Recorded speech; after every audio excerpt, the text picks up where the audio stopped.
Πρώτη ερώτηση, πόσες φορές έχουν πει λάθος το όνομά σου? Πολλές, πάνω από 10. Δεύτερη ερώτηση, υπάρχει συμπαίκτρια που της έχει ρίξει απαγορευτικό για συγκάτοικο σε δωμάτιο? Όχι, καμία. Τρίτη ερώτηση, θυμάσαι το πρώτο σου γκολ? Ήταν πολύ παλιά, δεν το θυμάμαι, να είμαι ειλικρινής. Τέταρτη, έχεις ονειρευτεί το τελευταίο σου γκολ? Ναι, νομίζω φέτος το έχω ονειρευτεί παραπάνω από ποτέ. Και πέμπτη, Πανετολικό στην Ευρώπη ή Manchester City back-to-back πρωταθλήτρια Ευρώπης? Πανετολικό στην Ευρώπη.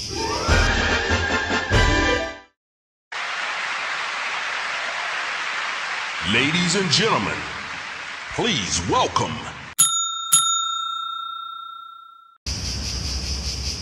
Λοιπόν, φίλες και φίλοι, εκλεκτή παρουσία μαζί μου, Στέλλα Τζάνη, σημαία του Παναθηναϊκού πλέον. Και για να μπω στο κλίμα σε σχέση με τις πρώτες σύντομες ερωτήσεις, πρώτος εγώ πρέπει να απολογηθώ για το λάθος όνομα που το έχω κάνει αρκετές φορές λάθος, Ναι. μέχρι να προσαρμοστούμε φέτος.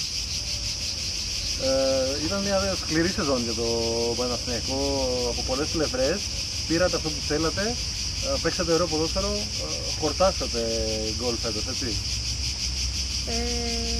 Ναι, σωστά. Ιωάννη, το όνομά μου το έπαιξε πολλές φορές λάθος. Ισχύει αυτό. Αφού έλεγα στους υπεύθυνους να πείτε του κάποιους ότι δεν με λένε Τζανί και με λένε Τζάνι.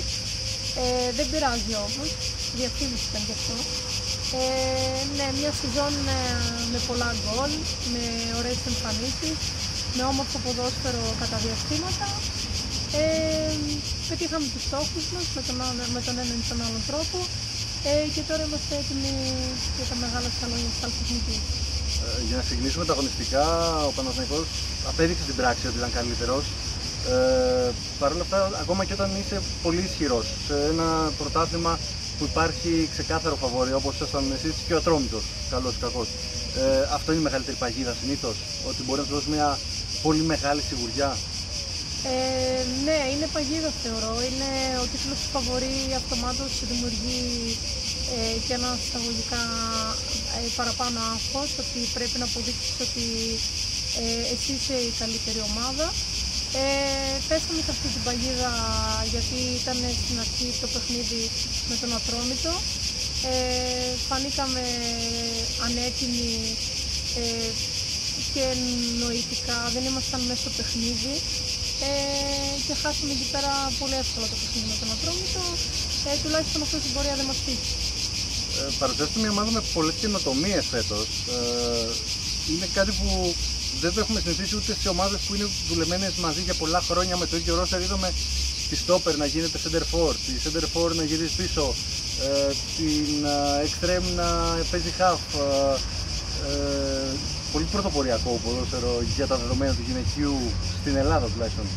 Ναι, θεωρώ ότι αυτά ήταν εφευρές του προπονητή, φυσικά και ήταν και οι δυνατότητες των παιχτριών. Όταν έχεις μια καλή παίχτρια που νομίζω ότι μπορεί να παίξει σε πολλές θέσεις. Ο coach είχε τη δυνατότητα αυτή να ανακατεύει την τράπουλα και θεωρώ ότι αυτό τον βοήθησε και βοήθησε και την ομάδα ώστε να πετύχει τους στόχους. Και παρότι μας πες για το παιχνίδι με τον Ατρόμητο, το πρώτο παιχνίδι τουλάχιστον, που ήταν το μοναδικό σας στραβοπάτημα, το δεύτερο παιχνίδι σας θέλησε τα πόδια. Από εκεί και πέρα απολαύσατε πλήρως τη σεζόν και είδαμε και 9 και 10 και 12 γκολ στο πρώτο παιχνίδι. Ναι, η αλήθεια είναι ότι η ήττα αυτή που ήρθε στην αρχή του πρωταθλήματος μας έκανε να δούμε με περισσότερη σοβαρότητα τα υπόλοιπα παιχνίδια και μέχρι να έρθει η ρεβάνς του παιχνιδιού αυτού είχαμε ένα άγχος παραπάνω.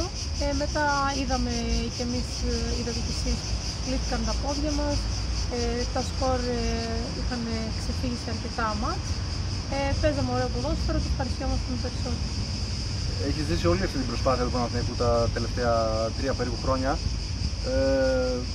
Παρ' όλα αυτά δεν είναι εύκολο. Μπορεί να το βλέπουμε απ' έξω ότι ο Παναθηναϊκός συστήθηκε ξανά, ανέβηκε τη μία κατηγορία μετά την άλλη. Παρ' όλα αυτά ένα βαρύ brand name δεν σου εγγυάται ποτέ ότι θα έρθει και επιτυχία. Τι είναι αυτά που συνέβαιναν στα αποδυτήρια και συσπήρωσαν τόσο τον Παναθηναϊκό που είδαμε όλη αυτή την άνοδο? Σωστά, πολύ σωστά όλα αυτά που είπες. Σίγουρα το να στη ΓΑΜΑ Εθνική μπορεί να ακούγεται πολύ εύκολη η κατηγορία και είναι, δεν ακούγεται. Απλά οι παίχτες που ήρθαν το κάναν για το Παναθηναϊκό και πιο εύκολο. Θεωρώ βοήθησαν αρκετά σε αυτό το κομμάτι, οι παίχτες και ο προπονητής. Ήρθαν ονόματα όπως ήταν η Χαρά η Δημητρίου, όπως είμαι εγώ, η Φέδρα η Λόγου, που τα κορίτσια αυτά βοηθήσαμε στο να υπάρχει πολύ όμορφο κλίμα στα αποδυτήρια και να ανέβει καλή ομάδα. Όπως είδαμε, πήραμε την άνοδο για τη Β' Εθνική κατευθείαν αίτητη και χωρίς να δεχτούμε κάποιο γκολ. Στη Β' ομάδα πάλι το ίδιο, ήμασταν έμπειρες παίχτες, ήρθαν να προσθεθούν κι άλλες τις έμπειρες που ήδη ήμασταν. Και αυτό πιστεύω συνέβαλε στα μέγιστα ώστε να ανεβούμε στην Εθνική. Το γυναικείο ποδόσφαιρο στην Ελλάδα μπορεί να μην είναι το πιο εμπορικό άθλημα και το πιο εμπορικό πρωτάθλημα. Παρ' όλα αυτά, έχεις καταφέρει γρήγορα να γίνεις πολύ αγαπητή από τον κόσμο του Παναθηναϊκού και γενικότερα από τον κόσμο που παρακολουθεί το πρωτάθλημα. Είναι η μεγαλύτερη επιβράβευση όλης αυτής της προσπάθειας, όλης της καριέρας μάλλον. Ναι. Η αλήθεια είναι ότι να παίζεις στην ομάδα της καρδιάς σου, στην ομάδα που υποστηρίζεις από μικρό παιδί, θεωρώ είναι όνειρο για κάθε παίχτρια, ειδικά στην Ελλάδα που όντως το ποδόσφαιρο γυναικών δεν είναι τόσο διαδεδομένο και τώρα έχει αρχίσει να κάνει κάποια βήματα ανάπτυξης.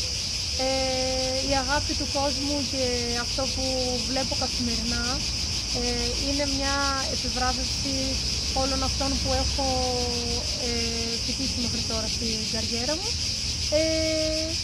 και νομίζω ότι δεν υπάρχει μεγαλύτερη επιβράβευση από αυτό.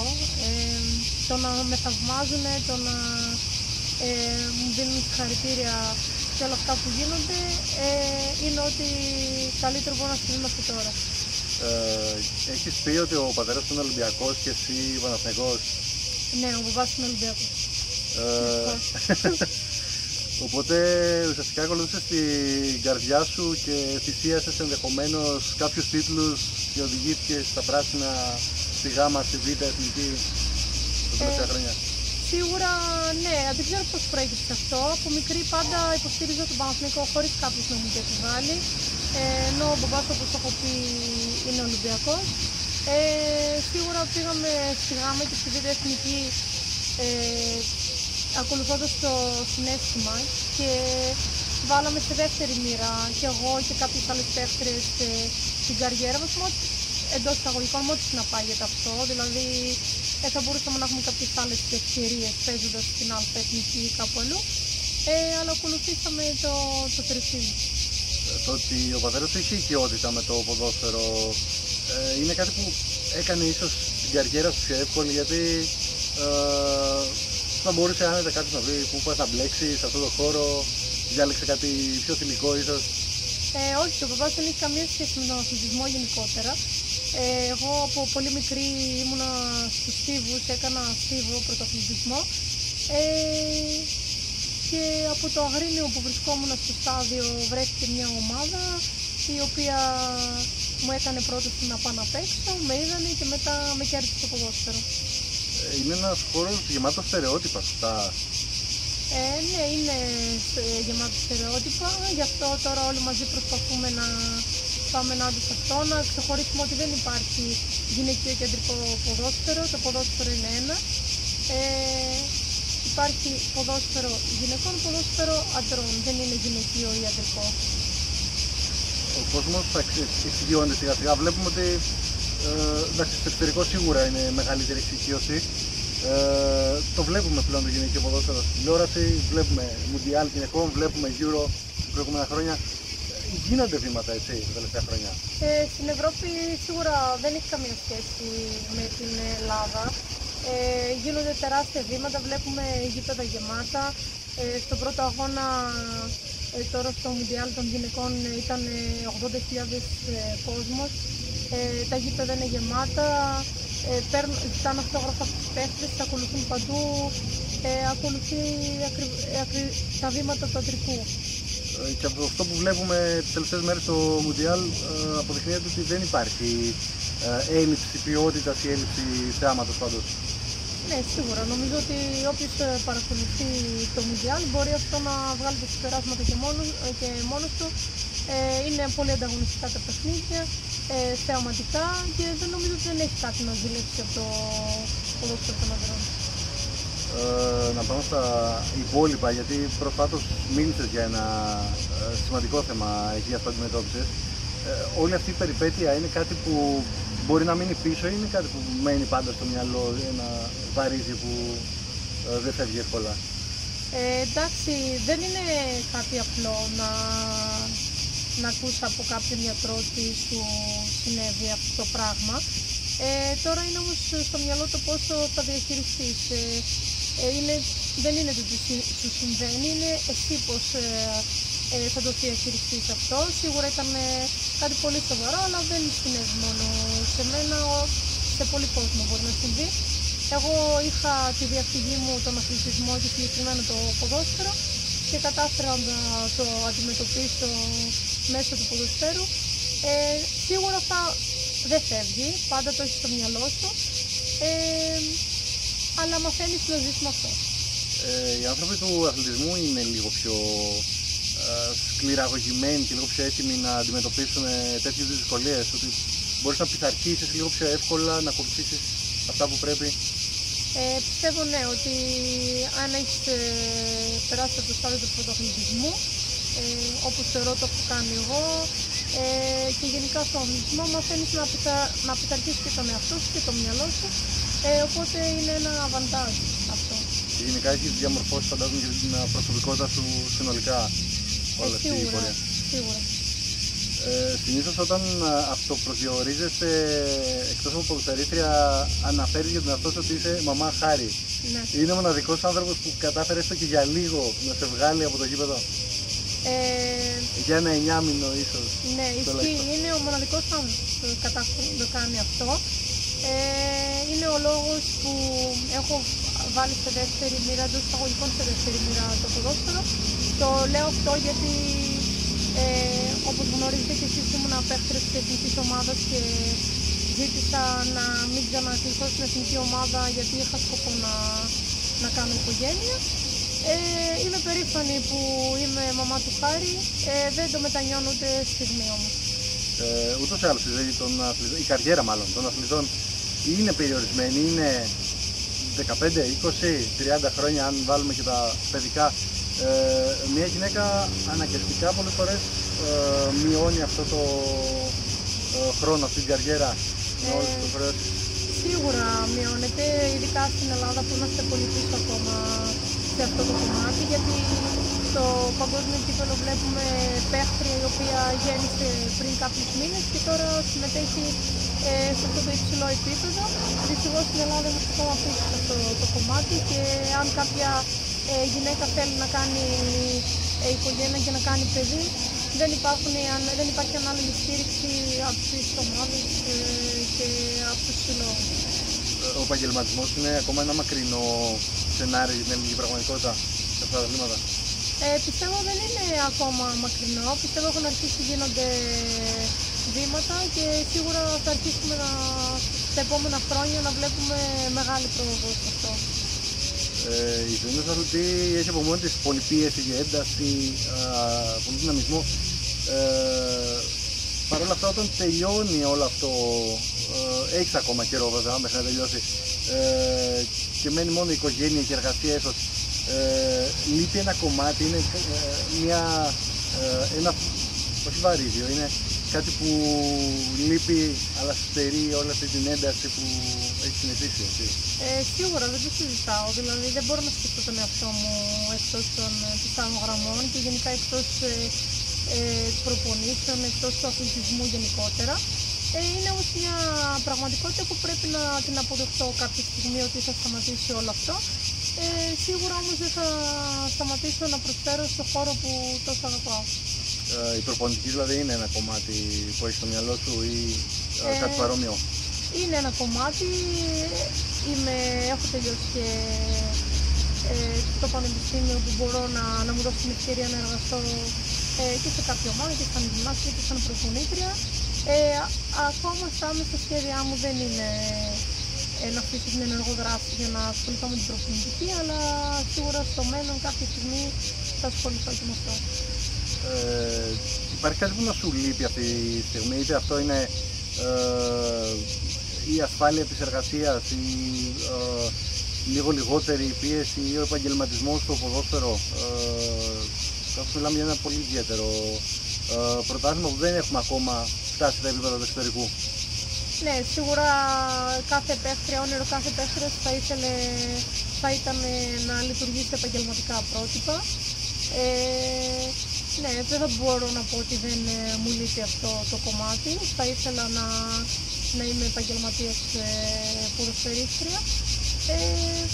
Αλλά ελπίζω οι ενέργειες που γίνονται να ευκολυθούν τα πιο μικρά κορίτσια, να μην αναγκάζονται να φεύγουν στο εξωτερικό και να μπορούν να μείνουν στην Ελλάδα και να έχουν τα ωφέλη από αυτό. Στον Παναθηναϊκό τουλάχιστον, τον οποίο έχει ζήσει πολύ πιο στενά τα τελευταία χρόνια, είδαμε ότι διαθέτει πολύ ταλαντούχες νεαρές αθλητές. Αυτό σημαίνει ότι υπάρχει υλικό από πίσω, έρχονται νέες γενιές με φόρα.